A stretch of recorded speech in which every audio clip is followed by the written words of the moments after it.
52 days. That is how long Nancy Guthrie's family stayed silent. No joint statement. No unified public message from all three siblings together. Nothing that placed every name, Savannah, Annie, Cameron, and Annie's husband Tomaso Chioni, side by side in the same document asking the same thing from the same community. 52 days of separate appearances, separate statements. Separate moments of visible grief distributed across press conferences and Instagram, videos and television interviews. And then, on day 52, they released something together. All of them, one document. One voice. And the moment you read it carefully, the moment you stop reading it the way you would read a grief statement and start reading it the way an investigator would read a piece of evidence, something shifts. Because this statement is not only about grief, it is about information. It is about a date. And cette paragraph is the most important thing the family has publicly disclosed since this investigation began. Before we get to what the statement contains, we have to understand what it does not contain. It does not say bring her home. It does not say we believe she is out there. It does not say we are holding on to hope that she will walk back through our door. The exact language is this: we want to celebrate her beautiful and courageous life, but we cannot do that until she is brought to a final place of rest. Read that again. A final place of rest. Not home, not back to her family, not recovered safely. A final place of rest. After 52 days, the people who love Nancy Guthrie most, the people who have information that the public does not have, the people who have been briefed by federal investigators at a level of detail that no journalist and no analyst has access to, are not asking for their mother back. They are asking for her body. That is not a statement written by a family that still believes Nancy is alive somewhere waiting to be found. That is a statement written by a family that has been told something, and what they have been told has changed what they are asking for. I read that statement 4 times, not because of the grief in it, though the grief is real and it is everywhere in every line. I read it 4 times because of what was underneath the grief. Because underneath the language about celebrating her life and bringing her to rest, there was a single date. One date that the family had never mentioned publicly before this statement. One date that nobody in any of the family's previous communications had ever placed in front of the public and asked them to specifically search their memories around. The late evening of January 11th, 21 days before Nancy was taken. That date did not originate with Savannah. It did not originate with Annie or Cameron. According to Sheriff Nonos, that date came from Google. When engineers at Google recovered the doorbell camera footage from the residual data in the Nest Systems backend, they told investigators that a specific photograph, the one showing the suspect without a backpack and without a visible weapon, appeared to have been captured on January 11th rather than on the morning of February 1st. Google later stepped back from that assessment and told investigators they could not definitively confirm the date. The sheriff has described it publicly as inconclusive. But here is what the sheriff's description of it as inconclusive does not account for. The FBI did not treat it as inconclusive. The FBI went door to door in the Catalina foothills asking residents for footage from that exact night. And the FBI told the family to put that date in the statement. When federal investigators instruct a family to make a specific date part of their public communication after 52 days of careful silence about investigative details, they are not doing it casually. They are doing it because they believe that date is real, that the suspect was at Nancy's property on January 11th, and that someone in the community may have seen something on that night that they do not yet know is relevant.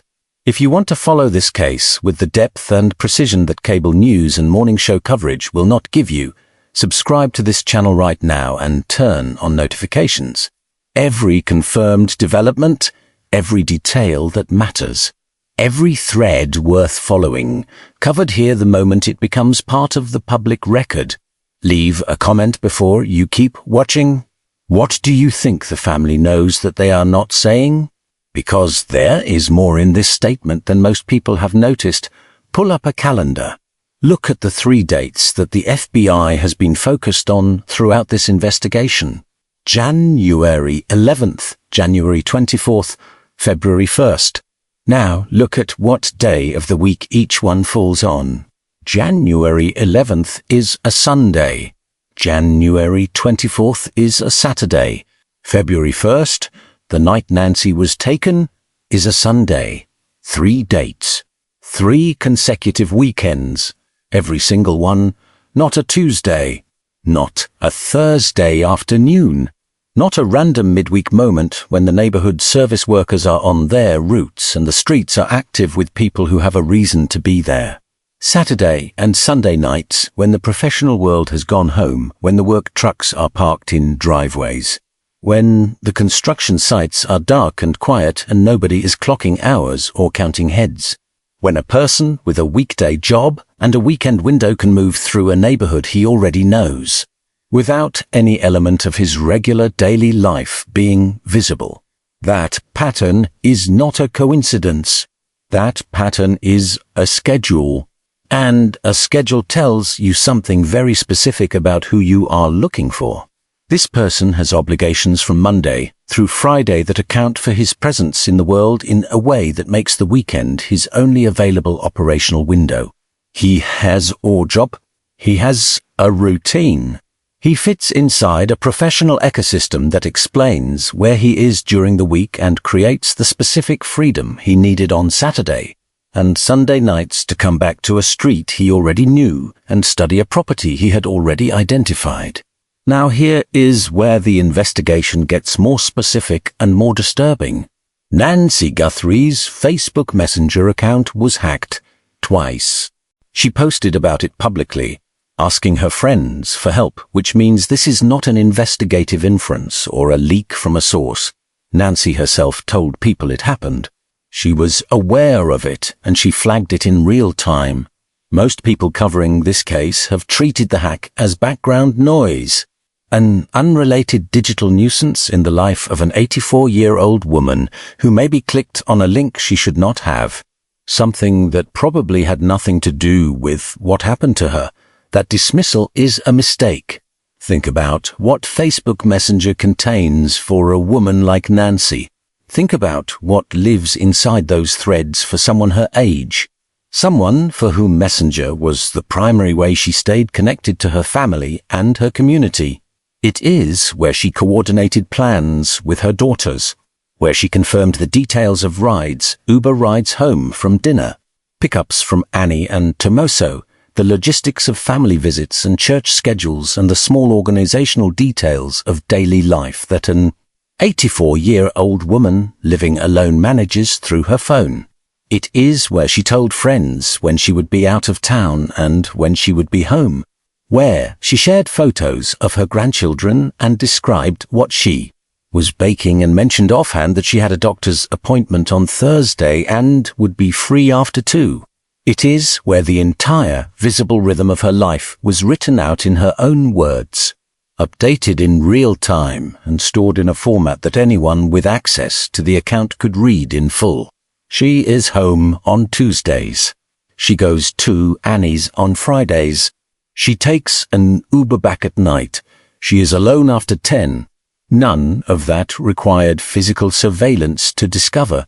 It was already there. It was already written down. All it required was access to one account. Physical surveillance tells you the layout of a property, where the cameras are mounted, which doors are used most often, which lights go dark and at what hour, which direction the garage faces and whether the driveway is visible from the street. Digital access tells you the schedule, when the house is empty, when she is expecting company, when she has an early morning the next day and will be in bed by 9, when she just got home and will not be going out again. The person who took Nancy appears to have had both. The weekend visits across 3 consecutive Sundays and Saturdays gave him the physical layout. The hack gave him the calendar. And when you layer those 2 things on top of each other, when you put the property intelligence next to the scheduling intelligence, what you get is not the profile of a random opportunist. What you get is the profile of someone who planned this with a level of methodical preparation that the randomness narrative has never been able to explain. And the reconnaissance did not stop at digital. On the morning of January 31st, the last ordinary day of Nancy Guthrie's life, someone was already watching. At approximately 10 in the morning, a vehicle was spotted on Via Entrada, the street that runs adjacent to Nancy's property. FBI agents have since been pulling every camera that faces that road between 10 and 11:30 in the morning, working to identify the vehicle and match it to anyone connected to the earlier weekend activity. Nancy did not leave for dinner at Annie and Tomaso's house until the evening. She was home all morning, which means that 12 hours before the abduction. On a clear January morning in a residential neighborhood, a vehicle was parked near her home in broad daylight. Not at 2 in the morning, when a parked car on an empty street invites the kind of attention that a man with a plan cannot afford. At 10 in the morning, when landscaping trucks idle at curbs and delivery vans make their rounds and the presence of a vehicle on a quiet residential street is the most unremarkable thing imaginable. A time of day when a man sitting in a car looks like he is waiting for a crew, waiting for a job, waiting for a gate code, waiting for something that has nothing to do with what he is actually doing. That kind of daytime surveillance, calm, visible, embedded in the ordinary texture of the neighborhood's morning activity, is consistent with one very specific category of person. Someone who had a legitimate professional reason to be in the Catalina foothills during working hours. Someone whose presence on a residential street at 10 in the morning would not cause a single neighbor to pick up a phone. Someone who fit the visual landscape of that neighborhood so completely, and so naturally that he was effectively invisible inside it. There is a house under construction near Nancy's property. The FBI knows about it. Agents went to the homeowner and requested the names of every contractor and worker who had been on that site in the weeks before February 1st. News Nation's Brian Entin confirmed the reporting. The FBI is not asking casually. They are building a comprehensive documented list of every person who had a professional reason to be in that neighborhood in January. Forensic Professor Joseph Scott Morgan, a man with more than 10,000 death investigations behind him, explained why the construction angle matters in terms that do not require a specialized background to understand. Workers on an unfinished frame have a vantage point that nobody else in the neighborhood possesses. They are elevated above the roofline. They are stationary for hours at a time. And from that position they can look directly down into backyards, driveways, and windows from angles that no residential security camera is designed to cover. Cameras point outward and downward. They cover gates and front doors and the first 10 feet of a driveway. They do not cover the sky. They do not cover the elevated vantage point of a second-story construction frame 3 houses down the street. A worker standing on that frame in January would have watched Nancy's car come and go across multiple weeks. He would have seen which doors she used, which part of the yard the pool technician worked in, which lights stayed on late and which ones went dark early. He would have absorbed the rhythm of that property and that street the way any person absorbs the rhythm of any environment they occupy for 8 hours a day, 5 days a week.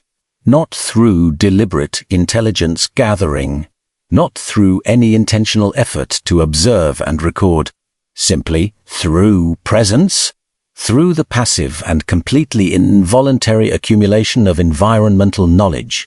That happens to every human being who spends sustained time in a specific place. You do not have to try. You do not have to take notes. The information simply enters you because you are there. Which house has dogs that bark at strangers? Which driveway empties by 8 in the morning? Which woman comes home alone at night and walks in through the side door? Which neighbor has a camera mounted above the garage and which one does not? None of this is espionage. All of it is ambient. And all of it becomes operationally significant if the person who accumulated it decides to use it. Now connect that to the weekend pattern. Monday through Friday, a man on a job site is earning a paycheck and passively building a picture of the neighborhood one shift at a time. Then, on Saturday and Sunday, when the construction site is dark, when no crew is checking in, when nobody is counting heads or tracking hours, he comes back. Not in a work truck with a company logo visible from the street. In his own vehicle, after dark, to a property he has been studying from above for weeks, January 11th, January 24th, January 31st. The weekday job gives him the vantage point.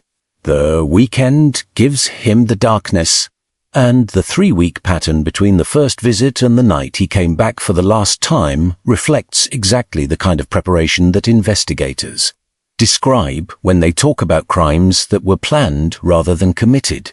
This theory has a documented parallel that the FBI is almost certainly aware of. In 2006, a woman named Jennifer Kessie disappeared from her condominium in Orlando, Florida. Surveillance footage from a parking garage captured a person of interest walking away from her car. But the image was too indistinct to produce an identification. One of the primary investigative threads was a construction worker theory. An active construction project sat directly adjacent to Jennifer's complex. Workers on that site had a clear and unobstructed line of sight into her building, her parking area, and the observable patterns of her daily routine. Some of those workers were paid in cash. Some had moved on to other sites by the time investigators came looking for them. Some existed outside the documented labor systems that generate the kinds of records investigators need to conduct a comprehensive canvass. The construction angle in the Kessie case was never fully resolved because the workforce was too transient and too incompletely documented to account for everyone who had been in a position to observe. That is precisely the investigative challenge the FBI now faces in the Catalina foothills. A neighborhood where the documented contractor list is only the beginning of the question. Because in Tucson, with its proximity to the border and its significant informal labor economy, a meaningful portion of the residential service workforce operates outside the systems that produce payroll records and tax filings and business licenses. Day laborers who gather at staging areas before sunrise. Workers who shift between crews from week to week without fixed employment relationships. People paid in cash who do not carry business cards and who have entirely understandable reasons not to voluntarily walk into an FBI field office to be questioned about a crime they had nothing to do with. Those workers are not suspects. But some of them are potential witnesses. Some of them may have seen a vehicle that did not belong on a weekend night. A face they only recognized from weekdays appearing on a Saturday evening. A pattern of behavior that seemed completely unremarkable in January and looks entirely different now. That information is sitting in someone's memory right now, unasked for, unretrieved, because no one has found the right person to ask. We know the canvas has gaps because a man who works as a gardener in Nancy's neighborhood came forward in mid-March, more than 6 weeks after the abduction, and told a journalist that no investigator of any kind had ever contacted him. Not a detective, not an FBI agent, not a single member of the task force that has been working this case for nearly 2 months. This man works on Nancy's street. He knows the residents by sight. He recognized Nancy. He had seen her briefly somewhere between 8 months and a year before she disappeared. A morning exchange, a hello, and nothing after that. He came forward voluntarily because he wanted to help and because nobody had asked him anything. I am not suggesting this gardener is connected to what happened. He came forward because he wanted to assist, and his account makes that clear. What his account tells you is something different and something more troubling. It tells you that 6 weeks into an investigation with a 24-person task force and more than 40,000 tips processed, the net has not reached every person with regular physical access to the street where Nancy Guthrie lived. If a man who works on that street every week was never contacted, there are others. And in the Catalina foothills, those gaps matter more than they would in most neighborhoods, because this is not a neighborhood where the residents are the ones outside. The residents of the Catalina foothills work from home. They travel. They hire people. The people who are physically present on those streets every day, moving through yards, walking along fence lines, unloading equipment from trucks, are workers. Landscapers, pool crews, VUC technicians, pest control operators, window washers, security system installers, general contractors.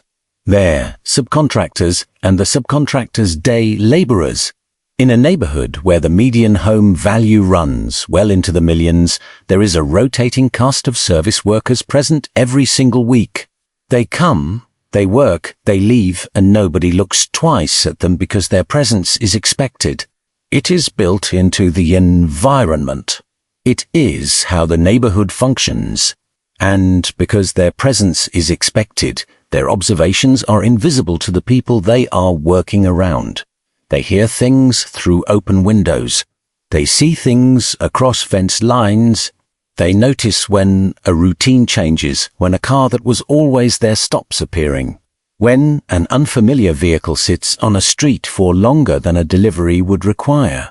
None of it gets reported because none of it seems worth reporting, not in January, not before any of this happened. But it is worth reporting now the cameras, because this week produced a detail that connects the construction site angle, the ambient knowledge question, and everything we know about the signal disruption on the night of February 1st into a single thread. And it is the detail that should concern you most about how this investigation has unfolded. The FBI recovered thumbnail images from the cameras mounted on Nancy's property, not just the Nest doorbell that the suspect disabled by hand at 1:47 in the morning, the other cameras. The ones covering the swimming pool, the backyard, and the side yard. ABC News reported it first. CBS News confirmed it. Those thumbnails stretch back weeks before February 1st. Motion-triggered snapshot images, low resolution, no audio, but sufficient to show who approached the property and when, and to establish the normal rhythm of activity around that house across the entire month of January. They captured landscapers working in the yard, pool technicians by the pool enclosure, family members arriving and leaving, the completely normal pattern of a residential property in active use across multiple weeks. Sources briefed on the investigation said nothing in those images looked suspicious. The suspect, the masked figure with the Ozark Trail backpack who appears on the Nest doorbell footage, does not appear in any of the recovered thumbnails. He never approached through the pool area. He never came through the backyard or the side yard during any of the weeks those cameras were recording, which means one of two things. Either he avoided those specific camera angles entirely during his reconnaissance visits because he already knew exactly where they were mounted and what their fields of view covered, or he was conducting his observation from a position completely outside the camera grid, a position like an elevated construction frame 3 houses down the street. But here is what sources described as the detail that does not fit. Those cameras, the pool camera, the backyard camera, the side yard camera, they functioned continuously for the entire month of January. They triggered on motion. They stored thumbnails exactly the way they were built to. They worked perfectly before February 1st. They worked again afterward. But on the one night that mattered, the only night that will ever matter in this investigation, every wireless camera on Nancy Guthrie's property recorded absolutely nothing. Not a single motion event. Not one frame from any of those 3 cameras during the entire window of the abduction. They were all simultaneously dark. We covered the signal disruption theory in an earlier video in this series. Multiple neighbors reported internet outages on the night of February 1st. One neighbor's Ring cameras went offline, but only the cameras on the side of his house facing Nancy's property. The cameras on the opposite side of the same house connected to the same router, the same network, the same power supply, stayed online the entire night. That was not a general outage caused by weather or a service interruption. That was targeted interference with directional characteristics. The disruption did not affect the whole network. It affected a specific zone. Now the thumbnails from Nancy's own cameras confirm that the disruption extended inside her property line. Every wireless camera she had went dark. The only footage that exists from that night is from the Nest doorbell on the front of the house, which operated on a separate system and which the suspect disabled manually when he arrived on the porch at 1:47 in the morning. The wireless cameras did not need to be touched. They were already blind before he got there, which means the suspect knew about every camera on that property. Not just the doorbell he walked up to and covered with a piece of shrubbery. The pool camera on the fence post, the side yard camera, the backyard camera. He knew they were wireless. He knew the frequency band they operated on. And he arrived with a device capable of disrupting their signal across the entire property perimeter without setting foot inside it and without leaving any forensic trace of how it was done. That level of technical knowledge, combined with that level of property-specific intelligence about the exact location and technical specifications of every camera on the fence line, does not come from a single drive-by. It does not come from a Google Earth search or a satellite image. It comes from sustained physical proximity, from being in a position to see those cameras mounted on fence posts and pool enclosures and eave brackets from a close enough distance, over a long enough period of time, to build a complete and accurate operational picture of the security infrastructure of that property. The thumbnails the FBI recovered from January prove that workers were physically present on Nancy's property in the weeks before the abduction. Landscapers in the yard. Pool technicians by the pool, standing next to those cameras, working under them, looking up at them. The question is not whether someone in the worker ecosystem of that neighborhood could have gathered this intelligence. The question is whether investigators have spoken to every single person who was in a position to gather it. And based on the gardener's account, 6 weeks in, the answer is no. While all of this was developing, Sheriff Nono sat down for a radio interview on KVOA-AM in Tucson that was more revealing than anything he has said in any national television appearance. The format was different. Local station, familiar hosts, a relaxed conversational tone. And in that environment, Nono said things he has not said in front of national cameras. He was asked whether he would have done anything differently in this investigation. He said no. Nothing different. He said he wished he could have produced better results, but that he stands behind every decision his department has made. That is a notable reversal. Earlier in the investigation, the sheriff acknowledged directly to the Associated Press that the crime scene was probably released too quickly. That acknowledgement has now been retracted. The new official position is that no mistakes were made. He was asked about his role in the investigation, and he said something that deserves careful attention. He said he is not the investigator on this case. He said those years are long past him. He said his role is to protect the team and manage the operation from above. When a case generates the level of scrutiny this one has, national media coverage, congressional attention, a family reward of more than $1 million. A formal FBI task force operating out of the Phoenix field office, the standard response from agency leadership is that the responsibility flows upward. The buck stops at the top. The sheriff's response was that he is not the investigator. That distinction matters when the decisions being questioned are the decisions that shaped this investigation from its earliest and most critical hours. The crime scene released before the evidence had been fully processed. The DNA sent to a private laboratory in Florida rather than to Quantico. The search perimeter set at 2 miles rather than the 5 that the evidence pattern might have warranted. The pool technician allowed access to the property during the active investigation. The pacemaker data leaked to the press before investigators had fully leveraged it as an investigative tool. The publicly documented contradictions between what the sheriff's office told for separate national news organizations about the doorbell photographs. All of those decisions happened under his command. And his current position is that he is not the investigator. He raised the Isabel Sellers case unprompted during the interview. A 6-year-old girl taken from her home in Tucson in 2012.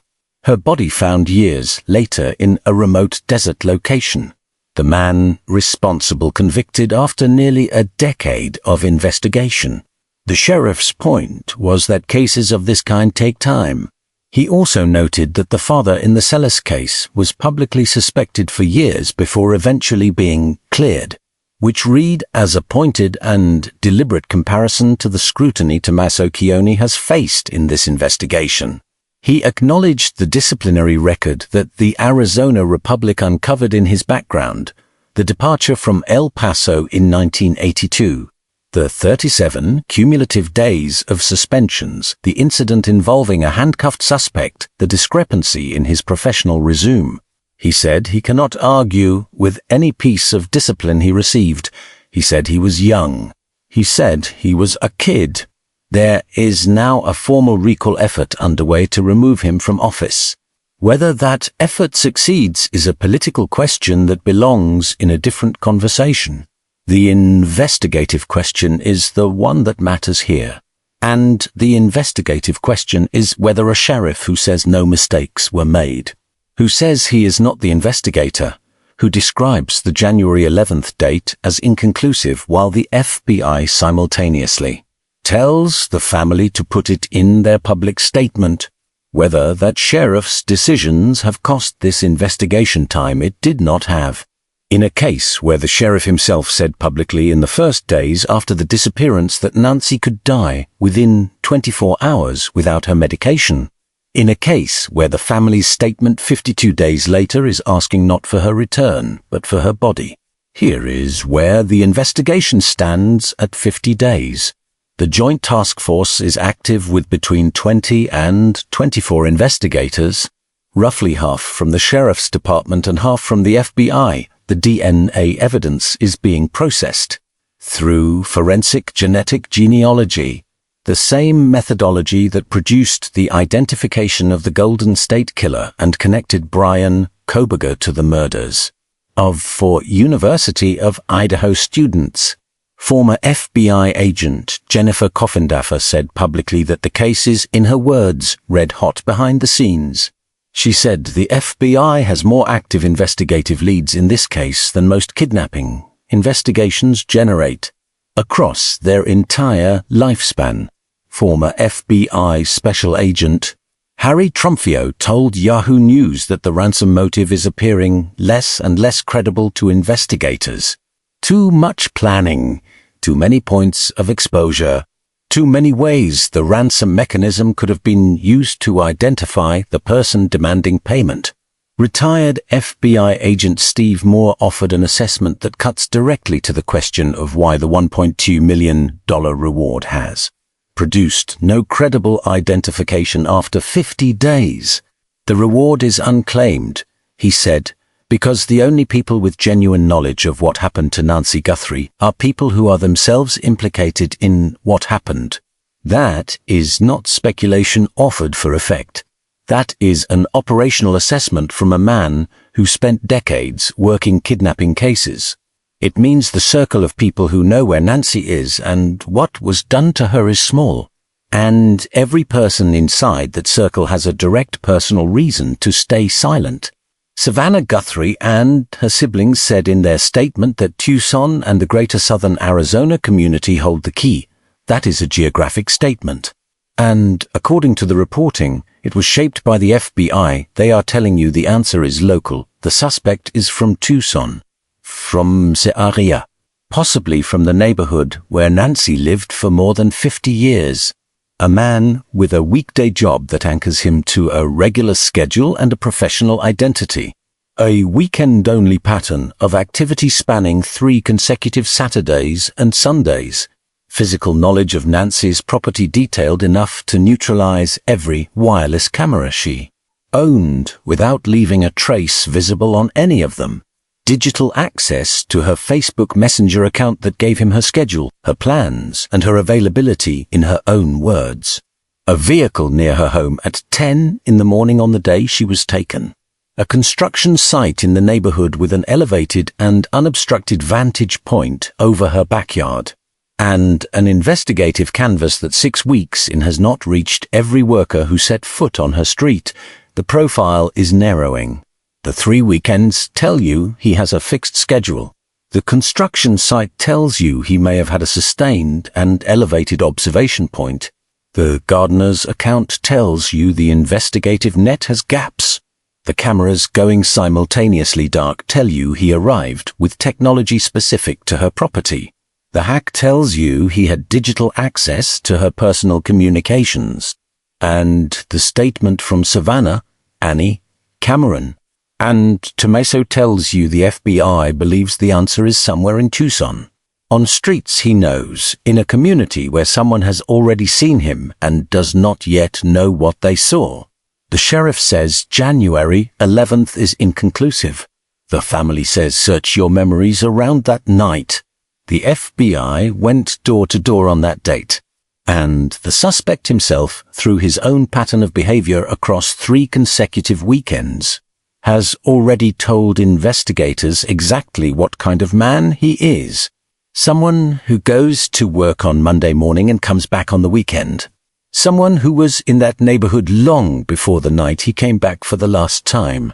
Someone who is in Tucson right now. Who went somewhere this morning that the people around him have no idea is connected to the most significant federal investigation in southern Arizona in years. Who checks the news about this case the way a person checks the news about something they know more about than anyone writing it. Who counts the days the way a man counts the days when he understands that the distance between himself and a federal indictment is measured in lab results and unreviewed camera footage and interviews that have not happened yet. That distance is getting shorter. The genetic genealogy is running. The contractor list is growing.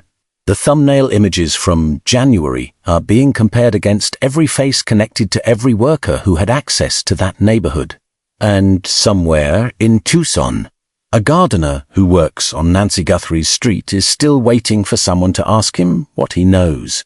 If you worked in the Catalina foothills in January or early February, if you were on a crew, in a truck, on a site anywhere near that neighborhood, and you saw something that felt ordinary at the time, a vehicle parked longer than it needed to be, a face on a weekend that you only recognized from weekdays, a person watching a property from a distance that seemed like nothing and might be everything, that information matters now more than it has ever mattered.